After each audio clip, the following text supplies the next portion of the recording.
പ്രത്യേകം നിങ്ങളെ കാണിച്ചു തരാം. കാരണം എല്ലാ വണ്ടികളും നമ്മൾ ലാസ്റ്റ് റോ എന്ന് പറയുമ്പോൾ ഏറ്റവും ഇടുങ്ങിയ സീറ്റാണ് വരും. കൊച്ചു പിള്ളേർക്ക് മാത്രമേ ഇരിക്കത്തുള്ളൂ. ഈ SL6ന്റെ മാത്രം ഒരു പ്രത്യേകതയാണ്, ഏറ്റവും ലാസ്റ്റ് റോയിൽ നമുക്ക് നല്ല രീതിയിൽ കാല് നിവർത്ത് വെച്ചിരിക്കാൻ പറ്റുന്നുണ്ട്. എന്റെ ഇപ്പം കാലിരിക്കുന്ന പറഞ്ഞാൽ ഫുള്ളായിട്ട് നിവർത്ത് വെച്ചിരിക്കുന്നത്. നല്ല ലെഗ് സ്പേസ് ഉണ്ട്. ഇൻ കേസ് എനിക്ക് ചാരി ഇരിക്കണമെങ്കിൽ അതിനുള്ള ഓപ്ഷൻ ഉണ്ട്. നടുവ് നേരെ വെച്ചിരിക്കണമെങ്കിൽ അതിനുള്ള ഓപ്ഷൻ ഉണ്ട്. പിന്നെ ഹെഡ് റെസ്റ്റ് ഒക്കെ അഡ്ജസ്റ്റബിൾ ആണ് വരുന്നത്. ചാരി ഇരിക്കുവാണെങ്കിൽ നമുക്ക് നല്ല കംഫോർട്ടബിൾ ആയിട്ടുള്ള സീറ്റിംഗ്സ് തന്നെ കിട്ടുന്നുണ്ട്. ഈ ഒരു സീറ്റിന്റെ അടുത്ത പ്രത്യേകതയാണ് എല്ലാ സീറ്റിലും നമുക്ക് കപ്പ് ഹോൾഡറും കാര്യങ്ങളും വരുന്നുണ്ട്. ഏറ്റവും ബാക്കിലിരിക്കുന്ന ആൾക്ക് പോലും കപ്പ് ഹോൾഡർ വരുന്നുണ്ട്. അവിടെ തന്നെ നമുക്ക് ചാർജിങ് സോക്കറ്റ് ഏറ്റവും ബാക്കിലിരിക്കുന്ന പാസഞ്ചർക്കും വരുന്നുണ്ട്. അതൊരു പ്രത്യേകതയാണ് SL6ന്റെ.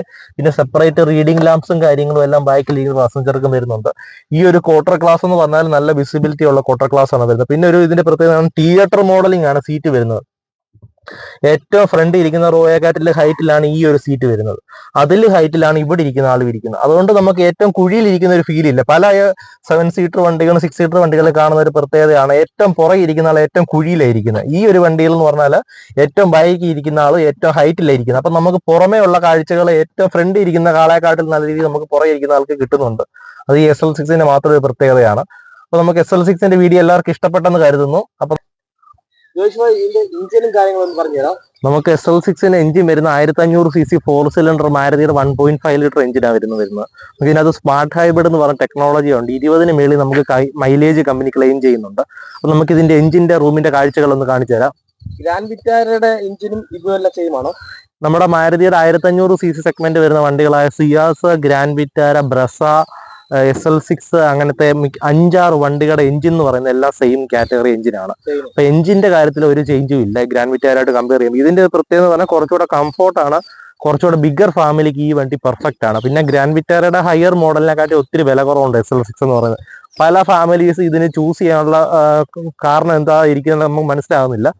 എല്ലാവർക്കും നല്ല ചൂസബിൾ ആയിട്ടുള്ള ഒരു വണ്ടിയാണ് SL6 എന്ന് പറയുന്നത്. നമ്മളൊന്ന് ടെസ്റ്റ് ഡ്രൈവ് ചെയ്ത് കൊടുത്താൽ ഇതിന്റെ കംഫോർട്ട് നമുക്ക് മനസ്സിലാവും. അപ്പൊ നമുക്ക് ഇതിന്റെ എഞ്ചിൻ റൂമിന്റെ കാഴ്ചകളിലേക്ക് ഒന്ന് കടക്കാം. ഇതാണ് മാരുതിയുടെ 1500cc സെഗ്മെന്റ് എഞ്ചിൻ എന്ന് പറയുന്നത്. നമുക്ക് അത്യാവശ്യം നല്ല പവർഫുൾ ആയിട്ടുള്ള എഞ്ചിനാണ് നമുക്ക് SL6ൽ പ്രൊഡ്യൂസ് ചെയ്തിരിക്കുന്നത്. അപ്പൊ നമുക്ക് ഇതിനകത്ത് സ്മാർട്ട് ഹൈബ്രിഡ് എന്ന് പറഞ്ഞ ടെക്നോളജിയും കൂടെ വരുന്നുള്ളതുകൊണ്ട് തന്നെ നമുക്ക് ഒരു 20ന് മേളിൽ മൈലേജ് കിട്ടുന്നുണ്ട്. പിന്നെ ഇതൊക്കെ അത്യാവശ്യം ബോഡി വെയിറ്റ് ഉണ്ട്. കാരണം നമുക്ക് ഇതൊരു ഒറ്റ കയ്യിൽ ഒന്ന് ഹോൾഡ് ചെയ്ത് വെക്കാൻ പോലും പറ്റത്തില്ല. മാരുതി ഇപ്പൊ എല്ലാ കാര്യത്തിലും ഇമ്പ്രൂവ് ആയിട്ടുണ്ട്. ബിൽഡ് ക്വാളിറ്റിയുടെ കാര്യത്തിലാണെങ്കിലും ഇമ്പ്രൂവ് ചെയ്തിട്ടുണ്ട്. ഈ ഒരു സൗണ്ട് ഒക്കെ എന്ന് പറഞ്ഞാൽ നല്ല ഒരു ക്വാളിറ്റി നമുക്ക് ഫീൽ ചെയ്യുന്നുണ്ട് മാരുതി ഇപ്പോഴത്തെ വണ്ടികൾ കാണുമ്പോൾ. അപ്പം SL6ന്റെ പിന്നെ ഒരു ബൂട്ടിന്റെ കാര്യങ്ങളൊന്ന് കണ്ടു നോക്കാം. നമുക്ക് SL6 എന്ന് പറഞ്ഞ വണ്ടിയുടെ ബൂട്ട് സ്പേസ് ഒന്ന് കണ്ടു നോക്കാം. എന്തുമാത്രം സ്ഥല സൗകര്യം നമുക്ക് ഈ ഒരു വണ്ടിയിൽ ഒളിപ്പിച്ച് വെച്ചിട്ടുണ്ടെന്ന് നോക്കാം. ഏകദേശം 210 ലിറ്ററോളമാണ് നമുക്ക് മാരുതി ഈ വണ്ടിയിൽ ബൂട്ട് സ്പേസ് പറയുന്നത്. നമുക്ക് സീറ്റ് എന്ന് പറഞ്ഞാൽ 50 ഫോൾഡ് ചെയ്ത് വെക്കാൻ പറ്റും. ഒരു സീറ്റ് മാത്രമായിട്ട് നമുക്ക് വേണമെങ്കിൽ മടക്കി വെക്കാൻ പറ്റും. ഇപ്പൊ 5 പേരെ ട്രാവൽ ചെയ്യുന്നുണ്ടെങ്കിൽ നമുക്ക് ഈ ഒരു സീറ്റ് മടക്കി വെക്കുവാണെങ്കിൽ അത്യാവശ്യം നല്ല സ്പേസും കാര്യങ്ങളൊക്കെ കിട്ടും. പിന്നെ ഇതിന്റെ താഴെ 2 സ്റ്റോറേജ് സ്പേസ് ഉണ്ട്. ഈ ഒരു സംഭവം തുറന്നു വെക്കുകയാണെന്നുണ്ടെങ്കിൽ ഇത്രയും ഒരു സ്പേസ് കൂടെ നമുക്ക് കിട്ടുന്നതാണ്. പിന്നെ സ്പെയർ വീൽ ഓപ്പൺ ചെയ്യുന്ന ഇവിടെ ഒരു സ്പെയർ വീലിന്റെ ഒരു കീ ഉപയോഗിച്ചാണ് നമ്മൾ ഇത് ഓപ്പൺ ചെയ്യുന്നത്. അപ്പൊ സ്പെയർ വീൽ താഴെ വരുന്നുള്ളതുകൊണ്ട് നമുക്ക് അത്രയും സ്പേസും കൂടെ നമുക്ക് വണ്ടിക്കകത്ത് തന്നെ കിട്ടുന്നുണ്ട്. സ്പെയർ വീൽ നമുക്ക് വരുന്നത് വണ്ടിയുടെ ഇതിന്റെ ബൂട്ടിനുള്ളിലല്ല വരുന്നത്, വണ്ടിയുടെ താഴ്ഭാഗത്തായിട്ടാണ് വരുന്നത്. അപ്പൊ നമുക്ക് അകത്ത് അത്രയും സ്പേസും കൂടെ നമുക്ക് ഇത് കിട്ടുന്നുണ്ട്. പിന്നെ സീറ്റ് എല്ലാം 50-50 എന്ന് പറഞ്ഞ പോലത്തെ സീറ്റ് ഫോൾഡ് ചെയ്ത് വെക്കാൻ പറ്റുന്നുണ്ട്. അതുകൊണ്ട് അത്രയും ബെഞ്ച് പോലെ ഇതിന്റെ തന്നെ നമുക്ക് ഇത് ഫുള്ളായിട്ട് മടക്കി വെക്കാൻ പറ്റുന്നുണ്ട്.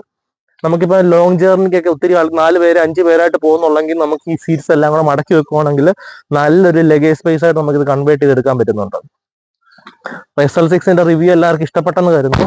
പുതിയൊരു വീഡിയോ ആയിട്ട് ഞങ്ങൾ തിരിച്ചു വരുന്നതായിരിക്കും.